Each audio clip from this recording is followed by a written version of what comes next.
Welcome to the intersection of technology, cybersecurity, and society. Welcome to ITSP Magazine. You're listening to a new Securing Bridges podcast.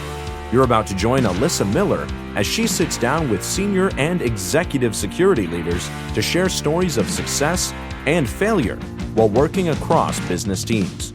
It's time to build and secure the bridge to the business. Knowledge is power, now more than ever.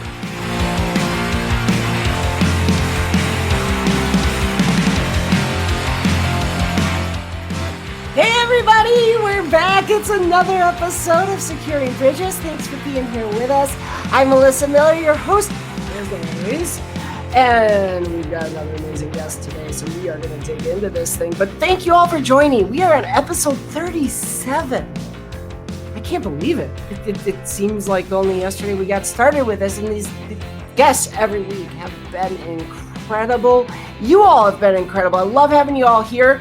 Thank you for the comments you send us every week. I love getting your questions, your comments. You know, we put them up on screen, and we're going to address them live wherever we can. So please do share your questions, your comments in the chat, whether you're on YouTube or you're on Facebook or Twitter or LinkedIn, wherever you're watching us. We want to hear from you. Get involved. Be a part of the show. We're looking forward to it. So, all right. I'm not going to delay any longer. I've got an amazing guest again this week.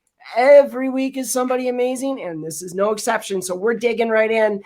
With me today, I've got Jess Vachon. Jess, how are you? And I told you I was going to screw it up. I knew I was going to screw it up. Vachon. You had it right. Thank you for having me, by the way. I appreciate it. Oh, gosh. I knew I was going to goof it up. It doesn't matter how many times I validate somebody's name and how to say it, I still screw it up. I doomed myself. I told you I was going to. Anyway, enough of that. Let's dig into who you are in case people out there don't know you. So share a little bit about yourself. Sure. Jess Vachon. I am the most recent CISO at Context Labs. I've been there for about 5 months. But I've been doing information security and compliance now realistically for most of my career, but concentrating on it for the last 5 or 6 years. Okay. I've had experience in just about every industry. So finance, education, manufacturing, healthcare, and now software. I guess I've been around for a little bit of time. Yeah, I know that feeling all too well. But yeah, you've got a really impressive background. You've been through like a lot of different organizations. Or I shouldn't say a lot of different organizations. That sounds wrong. You've had experience in a lot of different industries and organizations too. But I don't want to make it sound like you're bouncing. No, it's just a really impressive background. So you're a CISO now. How did you get there? Failed upwards. No. All right, good. Somebody did. It's been a long trail. You know, I started out in the military learning communications and electronics. When I exited the military, I started doing network security engineering. I worked for Cisco for a while and then for Chase Bank. We won't hold that against you. It's right. And then decided, I wanted to go into management. So started running IT organizations in healthcare. Took a break from that, did some security consulting, back into healthcare. And then around that second venture into healthcare, that's when the Affordable Care Act was passed. And really, we had some teeth to go along with the needs of security in the organizations. So I was finding that I was spending greater than 50% of my time doing security and decided that's what I want to concentrate in. So it's been a long, steady progression, working my way up, filling all the different roles along the way. And I just decided, I can make a difference in security. I really want to be in the leadership role for it and just set that mark high and kept going for it. And my last 2 roles now have been CISO roles, and I love it. Cool. So I want to dig into that a little bit more, if that's all right, because, there's a few things you said that were kind of interesting. Like you first of all, you said you set that target and you shot for it. I'm kind of curious what is it about leadership that you enjoy? Because I think a lot of people sometimes de facto, it's just like, well, there's like a certain expectation. You're just going to climb the corporate ladder. And at some point you're going to move out of individual contributor roles into management. And then you have to just keep moving up. And I'm trying to help people understand that, no, there's like a specific skill set to leadership that you have to enjoy doing in order to do the job. And so, first of all, feel free to call me on that and tell me I'm completely wrong. But second, I do want to know what it is that, what drew you to set that as a goal for yourself. Sure. Yeah, you're not wrong. Definitely not wrong. I think very early in my life, before I went to college, before I was out working as a professional, I was giving a lot of opportunities as a teenager to fill roles that most adults would be filling. And I was able to do those well. And I enjoyed that responsibility. I enjoyed sitting at the table and answering the questions. And so once I moved out of the service and into the workforce, it was kind of a weird position for me to just be an individual contributor, but not having a voice in the matter. And I had an understanding of myself that I could do more, and I was willing to do more, and I was willing to step into the fold when others weren't able to or weren't willing to. I can't stand that void in the room if no one stands up and volunteers. I have to do it. It's just part of the core of who I am. And the more I did it, the more I found I enjoyed it. Really like the aspect of creating opportunity for others, whether that's a new position or helping them move up in their positions, up in their skill sets, or on to someplace else. I love doing that part of it. I love communicating to the team what the mission is and helping them understand why we're doing something. Because I know when I was young in my career, I didn't always understand the full picture. And I was frustrated with that. And I think a lot of people can be frustrated with that if they don't know why they're doing something. So I like being able to coach and lead and help people understand, yeah, this is why we're doing project A and project B, but we're not doing project C, which you think has more importance. It's because we have to balance that with the business. So I find myself, very happy in that element. That's awesome. And those are some of the things I always like to highlight for people when we start talking about, getting into management, because for some people, that's just not something, understanding that, yeah, your day is going to be filled with those types of things, right? It's going to be a lot of business discussion. It's going to be a lot of working with other people on how to coach them up and help them in their careers, things like that. Things that don't put you immersed in technology and learning, new techniques and things. That kind of falls by the wayside, at least in my experience. As you move into these higher level leadership roles, and particularly, of course, at the executive level, and in addition to not getting a lot of sleep and some other things. But so I'm curious too. So you've been in CISO positions now. You mentioned the last two, so it's been about 1.5 years or so. Yes. What surprised you the most stepping into that first CISO role? Like what was there something that caught you off guard that like you didn't really expect, or was different at least than what you thought it was going to be? Well, when you move from an engineer type role into management, the first thing that you realize is I can't do all the technical stuff I used to do. You have to take your hands off of it. You have to trust others to do that. And so that middle management role, you can somewhat still be attuned to it. And you're starting to learn really how to be a better business manager. But when you get to the CISO role, it's really about communication. It's about commitments. It's about delivering for the needs of the business and focusing on that all the time. You have to be involved with every other aspect of the business if you want to understand how to bring value to the business. It's a CISO role, so it implies that it's technical to some aspect. but in reality, it's really a management role. It's managing elements of the business that aren't necessarily concentrating on the importance of this element of security or this element of compliance. It's how do I blend all of that with the rest of the business? It's like you're tailor-made for this show, right? I mean, because this is exactly, we've talked about this a number of times with a number of guests here, that idea of a CISO really doesn't have to be a technical person.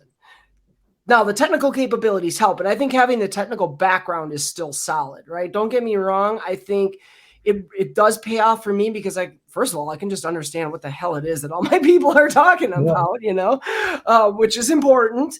But at the same time, it's, the CISOs who I've seen struggle, because I, like you, was in consulting, and, the CISOs that I saw struggle in their roles, or I watched flounder in their board meetings, were the ones who didn't understand that it wasn't about the tech, right? No one in that room actually cares or even knows what it means when you say, yeah, we have 250,000 open high severity vulnerabilities. Right. Okay, that's a big number. Well, so I'm kind of curious. How did you find your way to that? Was that just something that came natural to you, or was that something that really, did you take your lumps and have to kind of learn that along the way too?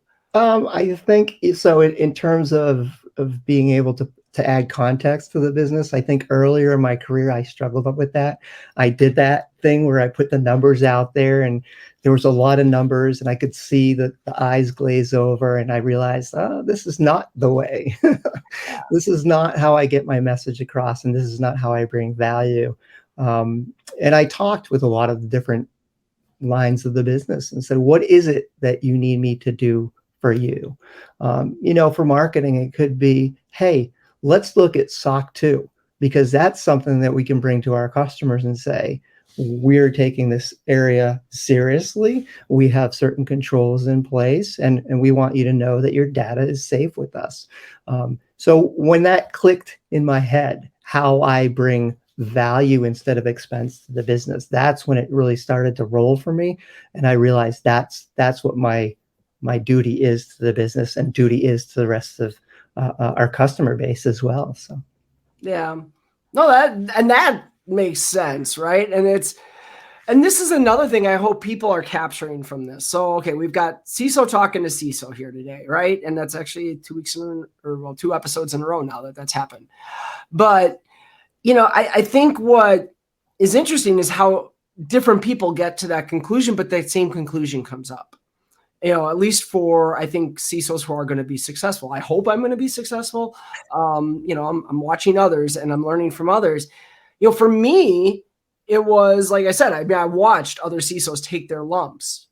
I obviously, as most people know, and if you're watching this show, it's probably obvious, I do a lot of public speaking, and you learn how to assess your audience, right? Now, I'm not like a classically trained professional speaker or anything. There are people who've done that too, right? Toastmasters and whatever. And I know for a fact that, anytime you talk, about public speaking, the first thing they tell you is know your audience. Absolutely.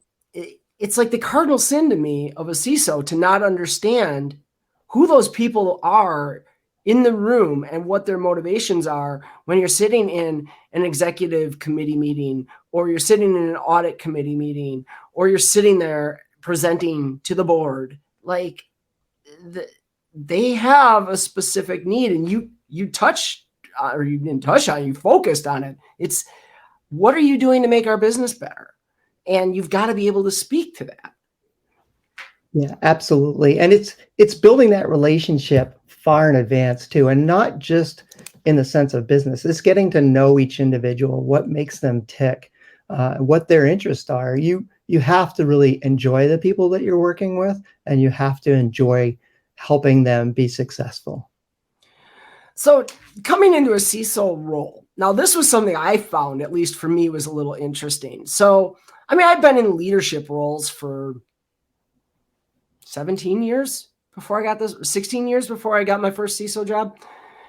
And, so I understood. And one of the things I know a lot of managers struggle with, I've got people on my team who I'm trying to help coach through this, is the art of delegation, right? Understanding that you don't have to do it. You have really smart people that you work with who are there for that purpose.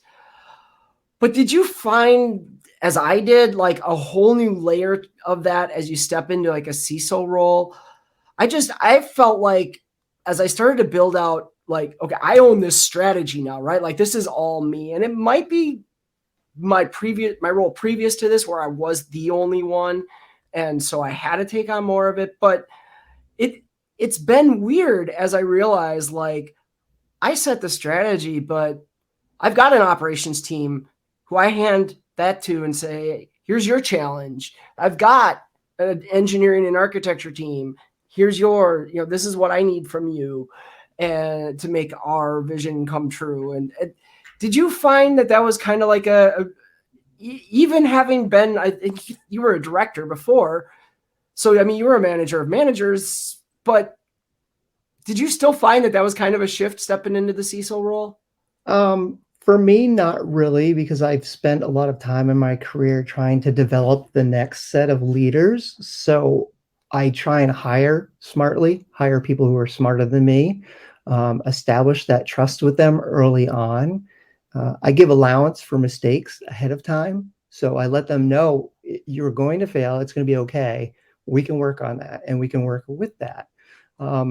And then it's coaching and meeting with people on a regular basis and keeping communication open and letting them know they can ask you questions if they're unsure of something so that there are no surprises coming to you. Yes, ultimately, I am responsible for whatever gets produced from our section and provided to the business. But that's really the measure on me, right? If I'm doing that correctly and if I'm doing it well, I don't need to have a fear that if I let go too much on those that are working with me, that something's going to go wrong. It's taken me a while to get there, but I think I hit it early enough in my career that when I transitioned into the CISO role, for me, that wasn't an issue. Nice. Yeah, I mean, for me, it's, like I said, it was kind of weird. And I think maybe some of it was that BISO role I was in previously where I was the only security person in that division. Now, yeah, we had a cybersecurity team and a CISO that ran their stuff. But so I know that for me was something that was, I had led teams many times. I understood the art of delegation, but there seemed to be initially, like, there was this whole new level for me to realize, like, wow, I can really just focus on strategy. That's really my job. That's what I do. And I don't have to be as intimate with a lot of these things where I'm so used to not like being down in the, in the tech, but still like more involved than even now. It's just, hey, tell me what's going on, So, well, cool. So, as you look at kind of your career,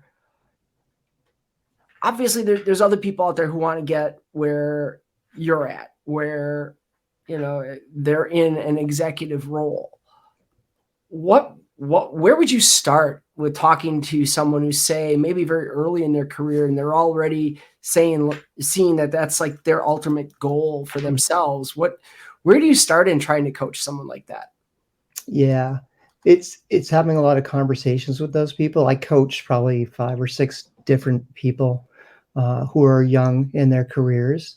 We talk a lot about experimenting in different areas of information security and compliance, because you may find that you like the more technical aspects, or you may find that you like the governance, risk, and compliance aspects more. So it's early in your career getting a sense of those. And even if you don't stay doing it, having that exposure, because you're adding to your toolkit. And that's what you want to start doing earlier in your career, is building that toolkit that you can fall back on later to make good judgments and good decisions from. Some folks will ask me, should I go get a master's degree in cybersecurity? And I'll be honest, I tell people, if it was me, I would go get a degree in business. Because if you're going to be in management, You need to understand the business, and you need to understand how to translate the security aspects, the compliance aspects into that business value. So I'll work with them in that area. Now, you can certainly go get that master's in cybersecurity if you want to. And if you do that, again, I'm gonna coach you, make sure there's some business courses in there, because you really need that part. That's how the other business executives are going to look at you. And that's the value they're looking at from you. Yes, they want you to secure the business. Yes, they want the business to be compliant, but they want you to bring that, I keep coming back to it, that value, that revenue stream into the organization. You're part of the business. So it's stressing that part. And then going for those stretch goals. You may not have all the qualifications you think you need to move into management, but you might suspect that you're ready. It's okay not to have all the requirements that you need. You can learn some of those on the job, and you will learn some of those on the job. None of us get to be a CISO and we know everything we're supposed to be doing on day one. What do you mean? I know everything. I know it all. I'm the smartest person in the room. Yeah, we're not. No. Just kidding. For those of you hearing just the audio of this, I'm joking. You can't see me waving off, but it was a joke. Yeah, we and that's probably another good point, is don't ever think you're the smartest person in the room. Keep learning, keep a beginner's mind, keep taking courses on the side. Keep asking people how they do something. For me, I look across the industry at my peers, and I see, what are they doing? What are their concerns? What are they going to learn? What conferences are they attending? Because I need to know more all the time too, to continue to bring that value. But if you put in the time, if you're willing to do the work, if you have a genuine interest in what you're doing, which you have to be successful in information security and compliance, the opportunities will come to you. And when you're seen as being competent and energetic in the role that you're in, people will recognize that, and good leaders they'll pluck you out and pick you up and help you get on your way. Yeah. And honestly, unfortunately, I think we've probably all seen those leaders, and I'll actually put air quotes on that. Again, for those of you listening to the audio, you can't see me doing the air quotes on the screen here, but I can't imagine anybody who hasn't seen that leader who does believe they're the smartest person in the room. And I feel like that's a perfect recipe for disaster. Like, you can't be successful in this job if you believe that you know more than anyone else there, and that because you have some title, which happens to have a C at the front of it, that somehow that qualifies you more than anyone else to espouse opinions and direction and all of that upon others. Yeah, that should be a red flag for people. If you are working for a leader like that, they're not recognizing you. You have no voice. Their answer is the only answer. Move on. Really, life is too short for you to stay there, and it's going to stunt your career, and it's going to make you feel physically and mentally not well. So there's no reason to stay in that type of environment. And I think we're seeing that in the last 5 years or so, where people, if they're unhappy in their role, they're just not going to stay there, and they're not going to keep doing that. They know that better is out there, and they'll pursue it. If you are that type of leader who, your staff isn't talking to you, if you are suspicious of them, if you don't have trust for them, turn the mirror on yourself, because the problem is probably with you and your leadership style. We're only leaders as long as people decide that they want to follow us. And at the point in which they decide that they're not going to do that anymore, then we don't serve our purpose. We're going to lose staff, and the business is going to suffer because of us. Yeah. So I'm going to go back to something you said before, because it resonated with me when you're talking about, should I get a master's degree in cybersecurity? And, guilty as charged, kind of. So I've got a master's in IT because cybersecurity degrees didn't exist when I got my master's. But, one of the things I did early on, actually, in my bachelor's program, was switch from computer science to MIS. we called it back then. Remember that when we called it MIS? Management Information Systems. So for those of you that don't know, because I don't even know if MIS is a thing anymore. Back then, what that was computer science was all the very, theoretical, how, there was programming, but it was all, I mean, literally they had you writing an assembler. They made us write an operating system. Like, it was that crazy. MIS was the one where instead, you learned about computers, but they also connected it to business things like accounting. I had an entire accounting course. I can't remember the name of the program we used now, but literally was, here's how you do accounting, but here's how you do accounting using software, right?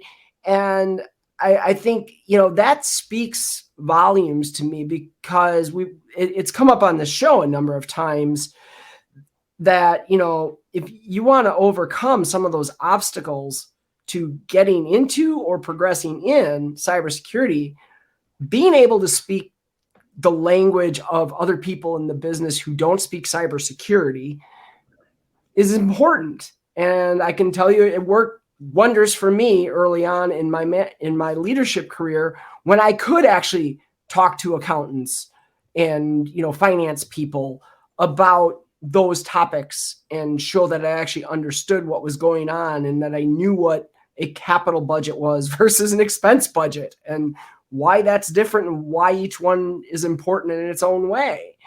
So what other things do you see then that, for people who either just trying to start a career or trying to, advance in a career, what are some things that you see that you really want people to be aware of that are going to help them overcome some of those obstacles?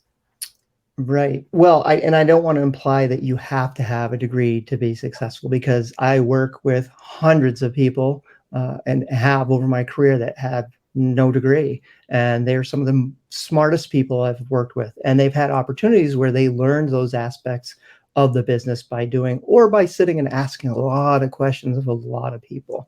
That's going to be a hallmark of someone who's going to be a natural leader. And there are natural leaders. Their interest is so broad that they pick up these skills. But if you're young in your career and you're starting out, what you need is opportunities. You need doors open for you. And that means, maybe a cohort training program that doesn't cost you any money. You give up some of your time in the evenings, or you have assignments given to you that you work on the weekend. Those opportunities are what you need to look for. There are plenty of groups, such as the Secure Diversity Leadership Academy, that will go out and solicit for people who are interested in the field to join, and they will give you an opportunity to be mentored and receive certifications that you're not having to pay for. So those are opportunities to get into the field as well. But you know what? We have a whole environment of threat actors that are just learning on their own, and they are very proficient. So you can learn on your own if you choose to. And there's hundreds of programs out there now that you can use to set up virtual machines and start learning that way. Or if you really want to do it the hardcore way, go to the NIST, start pulling out some of the documents there, start reading through those documents and seeing if you can understand. It's going to give you a lot of headaches. It's good nighttime reading. It's good nighttime reading, but it's certainly another path as well. But I'm always impressed by the people who reach out to me on LinkedIn and say, "Hey, I'm interested in this field. Could you spend some time talking to me?" Yeah, absolutely. I will do that. And don't be afraid to reach out to people. It doesn't matter what their title is. We're just people like you on the other side. And most of us really enjoy helping others. And that's, oh my gosh, I can't even, the learning on your own thing. I always get a little nervous because there are people out there who I think kind of push that as like the way, right? Because that's how they got here. And there is so much you can do on your own. I've talked even for the management and executive side, like no, you don't have to go get an MBA. Read the 10-Day MBA. It's a great book. I love that book. I've talked about it on this show multiple times. And, But also don't feel like that is something you have to do to get that first job either, because you'll get a lot of people, that I've seen in conversations. Someone asks, well, how do I get started? And they're like, well, build a home lab, do this, do that. Well, why? Well, because that's what I did. Yeah. I hacked Prodigy when I was 12, but I wouldn't suggest that other people go do that, especially not these days. You'll end up in jail, and the days of going to jail and then getting a really good cybersecurity job, I think, are mostly over. Yeah, I think so. I think so. And yeah, and there's no one path. I guess that's what we're saying, right? I mean, I kind of did that traditional, started playing around at the house with a whole bunch of computers and figuring out how networks work. And, for me, when I was doing that, this is before I could just log on to the internet and start doing stuff. And just hanging out with the people that did the things and asking the questions. But you can come at it a million different ways. And you don't have to be technical. I know it's been said on this show before, and it needs to be emphasized. If you are going into GRC, you don't necessarily need to be technical. Will it help? Sure. But you can read documents, right? You can run systems that take a framework and start pulling in all the evidence that's needed, and you can interpret that and put it in reports, and you can convey that to other people. That's simple enough to do. I don't think there's been a person who's come to me who wanted to be in IT or information security that I haven't been able to work with. And that's been people who are bartenders, people who are felons, people out of the military. Just about anyone who asks and shows an interest can learn. And the only ceiling that's going to be there really is the one that you put there for yourself. You just have to keep asking. People will help. People are going to help you, and we want to help you. But something skills gap, something. Yeah, well, these folks say that they can't find the right skills. I don't know what you're looking for in your staff, because I don't have issues finding people, because they're out there. They're not unicorns. They call them unicorns because they don't exist, or maybe once you get lucky and one company out of thousands in the US finds the unicorn. But there's people that have the skills that can learn, that you can bring in and build up, and you don't have to wait forever. They're out there. I know it sounds like bragging, but I just talk to people, and I find people that look like they have an aptitude and they want to learn, and they're good in talking with other people, and they have a business sense, and we bring them in, we build them up, and then we retain them because we want them to stay. I bet you've had the same arguments I've had with people, because I think I have the same feelings. Like I mean, one of my conference talks, for the longest time, I was using that story of a barista, right? Someone who's got no cybersecurity experience at all, and how they can fit into that role. I talk a lot about a real life example of someone I hired, zero cybersecurity experience, had worked in retail prior to joining our team, and they're doing amazing things now in cybersecurity. But you get these people in our industry who tell people who want to be in the industry, well, you got to, cybersecurity is not an entry-level job, or, you've got to have some tech background, or, whatever, all these things.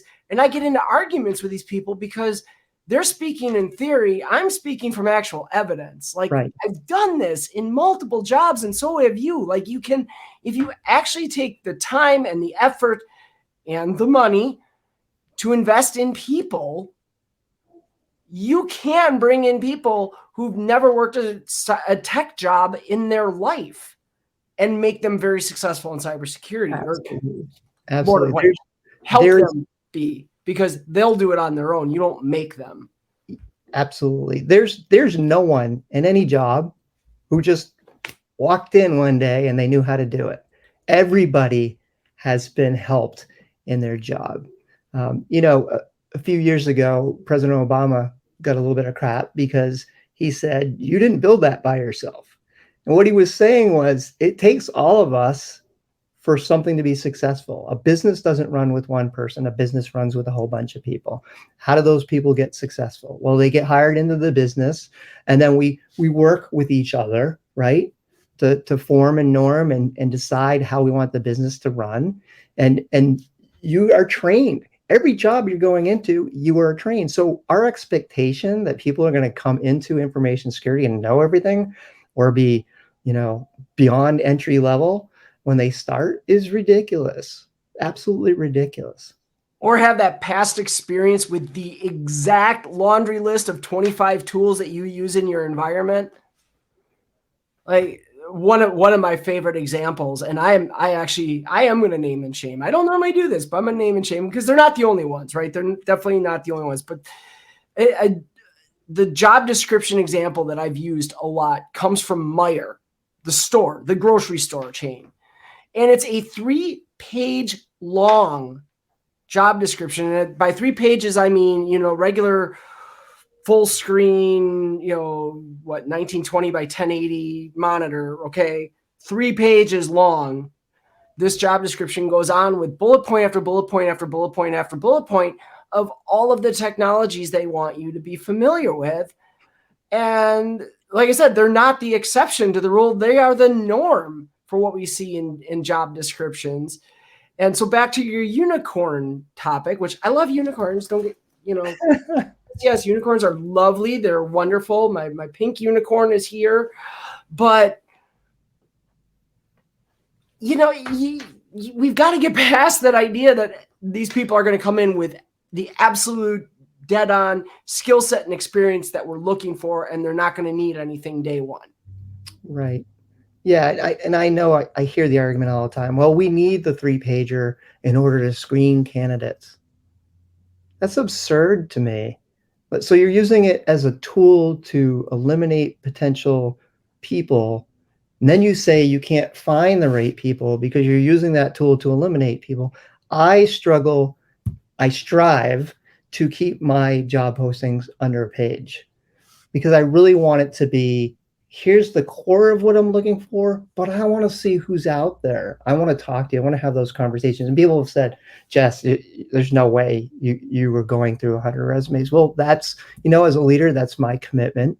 If I get 100 resumes in, I need to go through those 100 resumes because that's how I'm going to find the best fit, right? Or the skill set that I think I'm looking for. I work with the recruiters. I work with HR and say, I have an inkling of what I think I need in a person for this role. And I can't just put that down in a few skill sets. And I don't want to detail exactly what the tools are that I'm using because that's, might as well be waving a red flag out there for the threat actors. But it's really important for me to make that connection. I'm going to be working with these people more than 40 hours a week. I'm going to be a factor in their, not only their work life, but their financial lives. And that has to be taken really seriously. And I do take that very seriously. So when a person dedicates themselves to the process and applying and trying to move up to that next position, I have to, in a leadership position, I have to dedicate myself to doing that as well. Yeah. And so what I love this.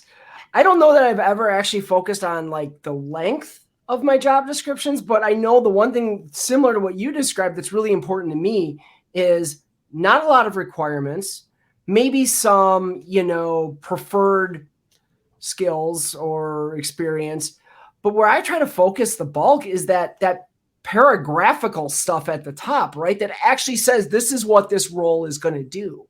Because what I want are people who will come in, read that and say, I think I can do that.